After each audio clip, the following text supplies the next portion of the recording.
Hello, my friends. In this video, we are going to talk about the Maxwell fourth equation. The Maxwell fourth equation actually came from the Ampere's law. By Ampere's law, we have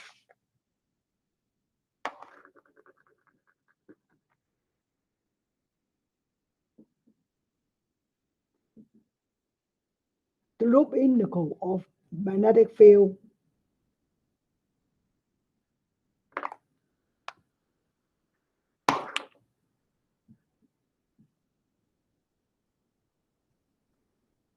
is equals to mu times I enclosed. What it means here is if you are given a wire, a conducting wire, I better redraw it. If we are given a conducting wire running horizontally,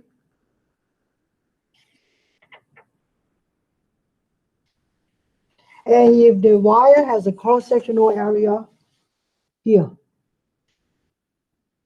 A, and the current is running from left to right,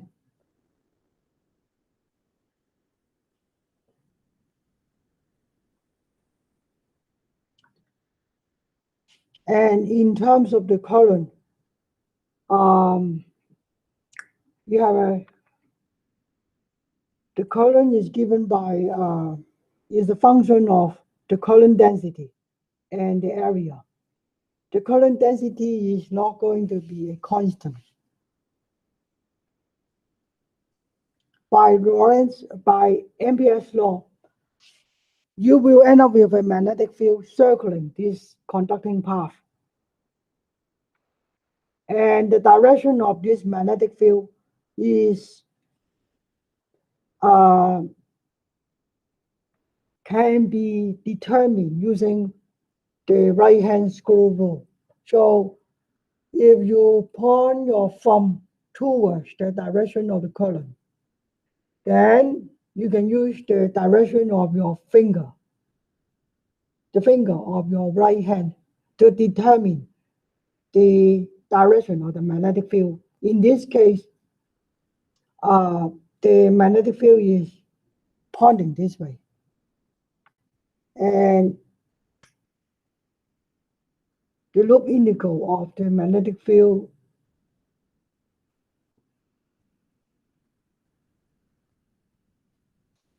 is just a sum of B dot dl.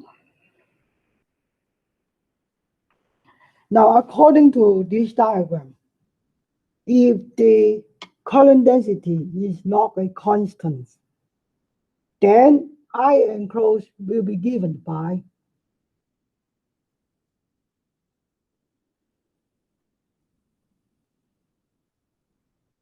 the area integral of the current density.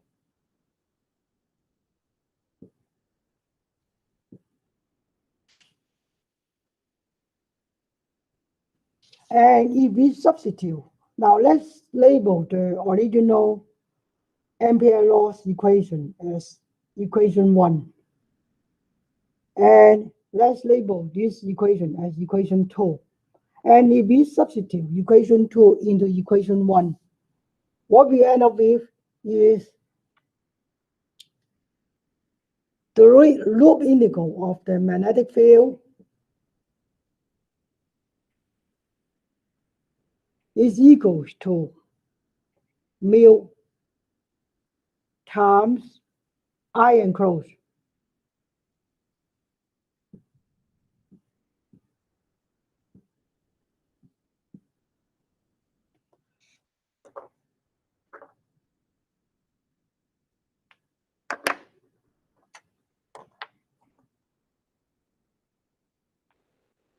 Mu is a constant. Mu represents the magnetic permeability. magnetic permeability. So in this case, I can also move the mu constant into the integral side.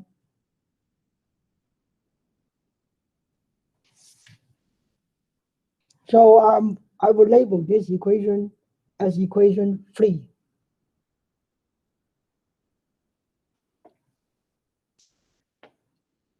Now let's consider the Stokes theorem.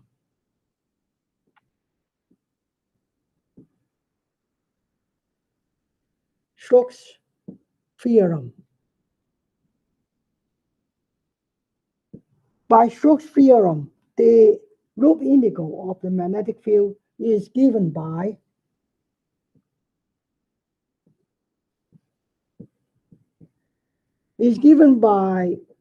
the area integral of the curl of B.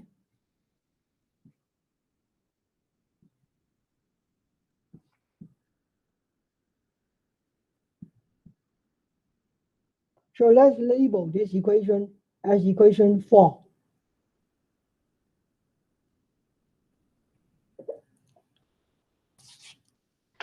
Now, we have equation 3 and we have equation 4. From these two equations, the loop integral of the magnetic field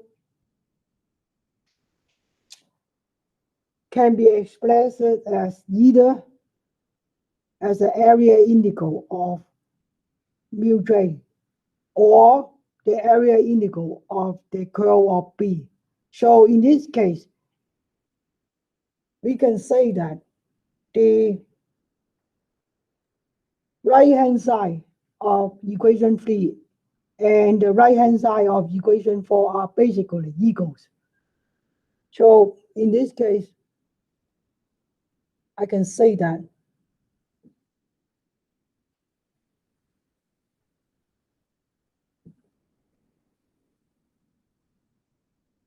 and then is equals to,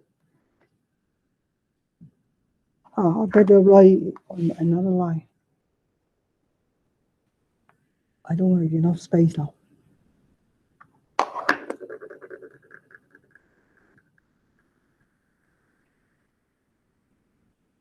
Mu j.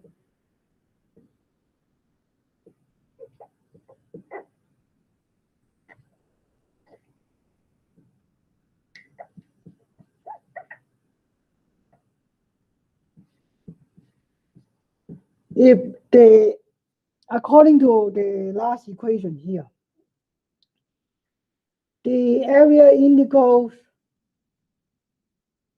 of the left-hand side, and we also have the area integrals of some expression in the right-hand side.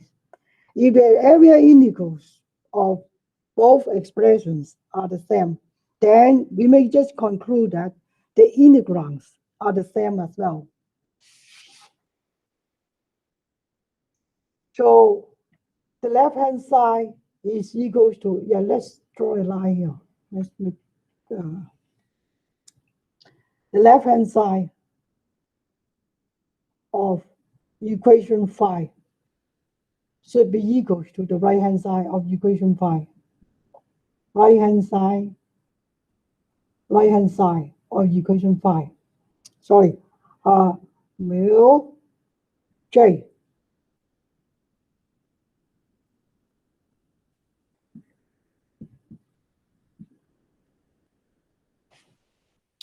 This is the initial conclusion of Maxwell. This formula looks okay. We have the curl of B being equals to mu times the current density. Yeah, I'll write it down. Just reverse it. Curl of B is equals to mu j. But there is a formula. There is a problem here. If we consider only the the conductive current, this formula is okay. But the problem came from the curl of this expression. So if we take curl of this equation, we will end up with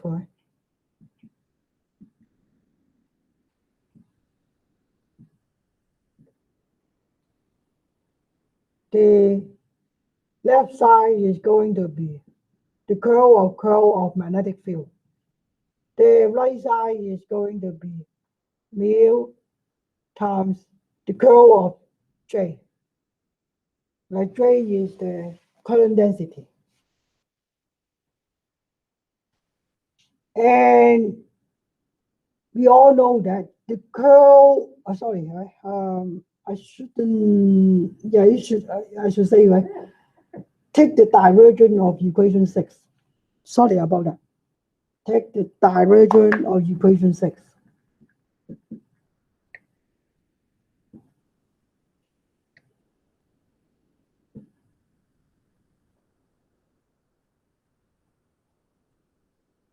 We all know that the divergence of a curl is always 0. This means the left side of this equation is also 0. The curl of a current is 0. So this is the conclusion.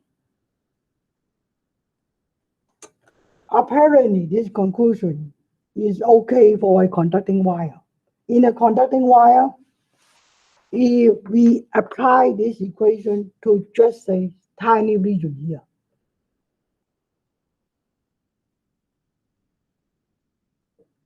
indeed, that's correct. What is going in is what is going out. We have I enclosed going into this blue region here, and we have I enclosed coming out of this blue region. So in action, the divergence of J, which is the current density, is 0. So divergence of J is 0. Just me, the divergence of I enclosed is 0. That's okay. There's no problem at all. But Maxwell actually want his Maxwell equation to be applicable in all situations, not just a closed loop wire, not just a wire running from left to right. He actually want it to be applicable in a capacitor. So let's take a look what happened in a capacitor. The capacitor can be considered as a combination of two open circuits. So for instance, we have a capacitor on we have one place of the capacitor on the left side, and we have another place of capacitor on the right side. And the capacitor is going to be powered by a voltage source, VAB. And let's label the metal plate on the left as A, and the metal plate on the right side as B.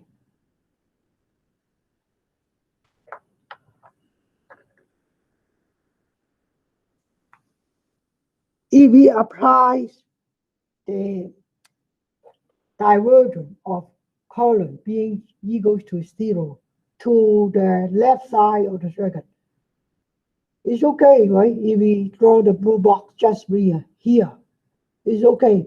We end up with the same conclusion. The current going into the blue box will be the current going out of the blue box.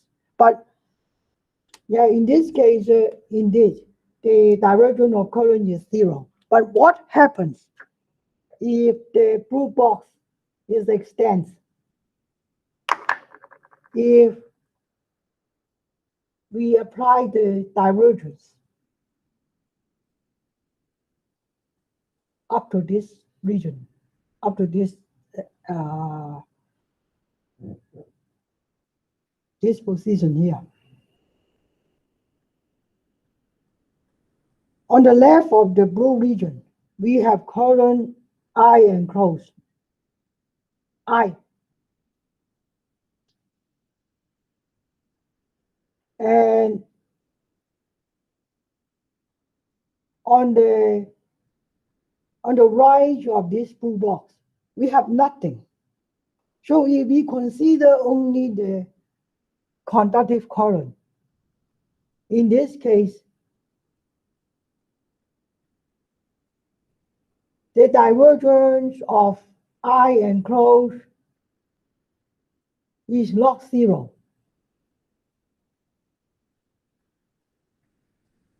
This means in this scenario, the original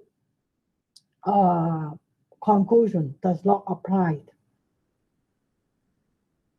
Divergence of current is log 0. So what Maxwell has done is he defined another energy on the right side of the box. And this energy is due to the electric field, the changing electric field. And he defined the current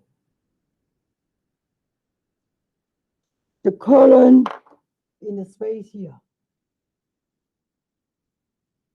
as displacement current. And I will explain to you what happens. The conductive current, like in this case, I, right? It is not I enclosed anymore. So the conductive current is basically equals to dq dt.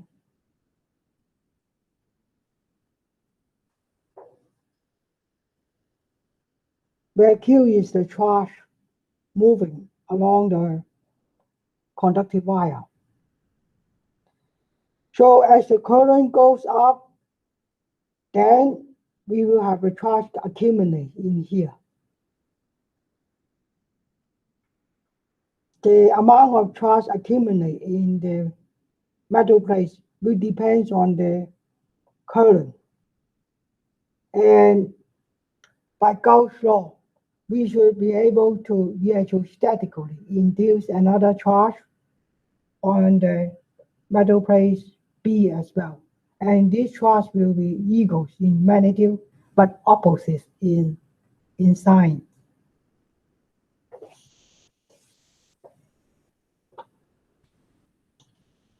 Q, according to our old-fashioned textbook, Q is equals to CV.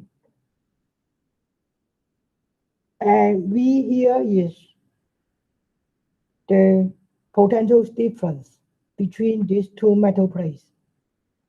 And according to what we have learned in the previous video, C is going to be epsilon A divided by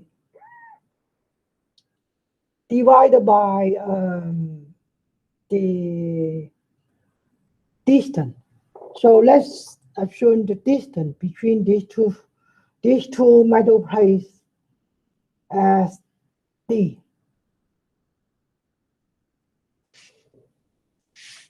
According to what we have done here,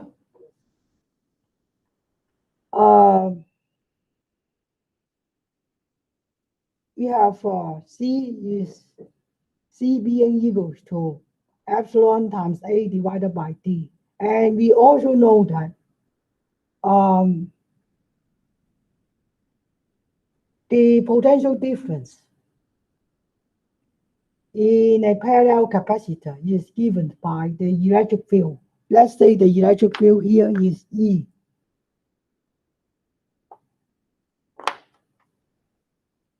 Electric field times the distance.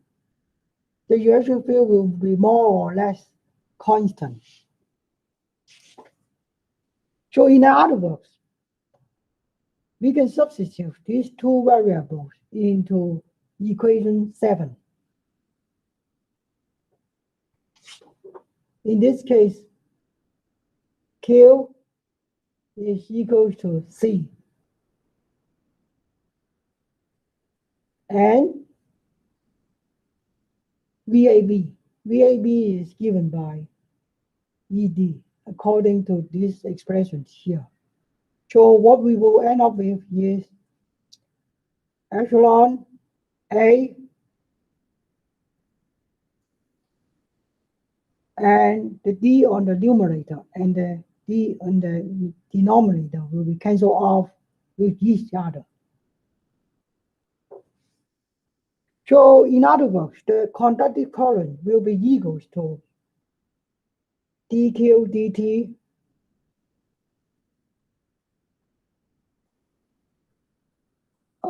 I better write this equation on the other side of the block. So originally, the Ampere's law is the basis for the Maxwell fourth equation, but now Maxwell wanted to be applicable to a capacitor. So in this case, it is fair to erase this space.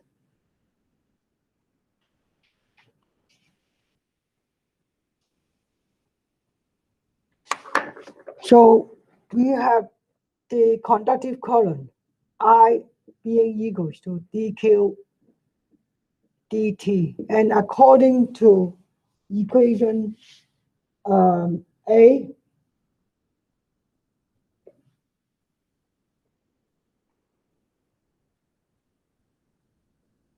we have the time derivative of epsilon A and E. But hang on a minute. Epsilon is a constant. Area is also a constant. So it will be fair to suggest that this expression will eventually become epsilon A and then dE dt. And Maxwell has called this quantity as displacement current.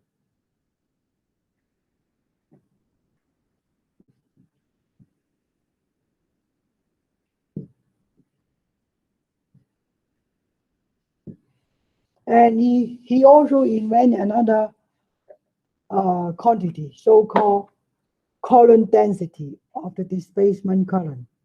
So what he did is, right, he believed, right, there is a current density, JD, where JD stands for the density.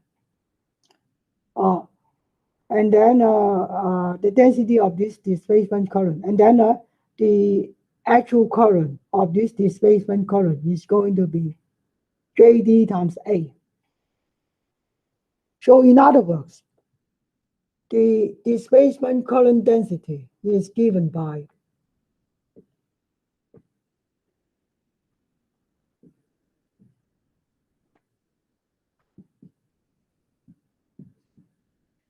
according to this formula, if the area is cancelled off with each other, epsilon times the time derivative of the electric field.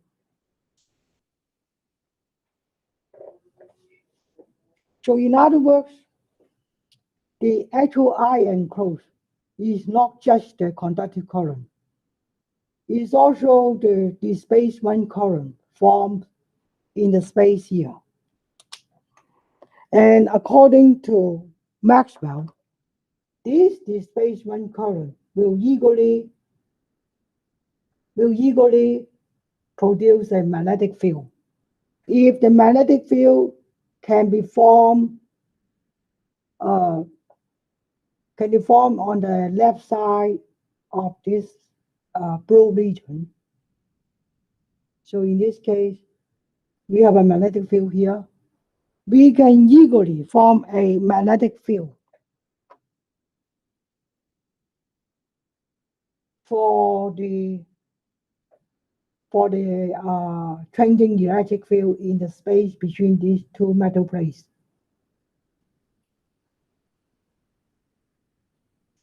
So in other words, the original Ampere's law, the original Ampere's law is applicable not only to the conducting wire, but also to a magnetic field, to an electric field, sorry.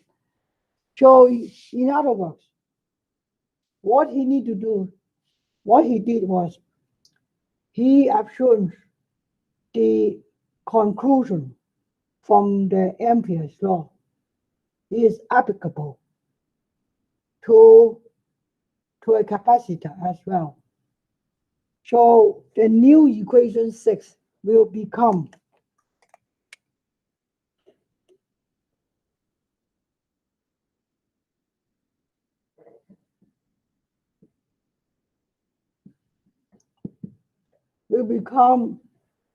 the divergence, the curl of magnetic field being equal to mu times another quantity, right? Say I enclose, J enclosed. And this J enclosed is either equals to the conductive current or the magnetic field, so, or the displacement current. So what Maxwell has done was J, which stands for the conductive current, and J enclosed, so JD, which stand for the displacement current. So this is the conclusion of Maxwell.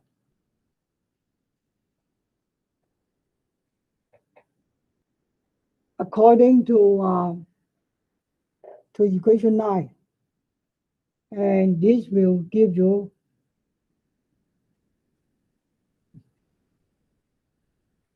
so this is the conclusion.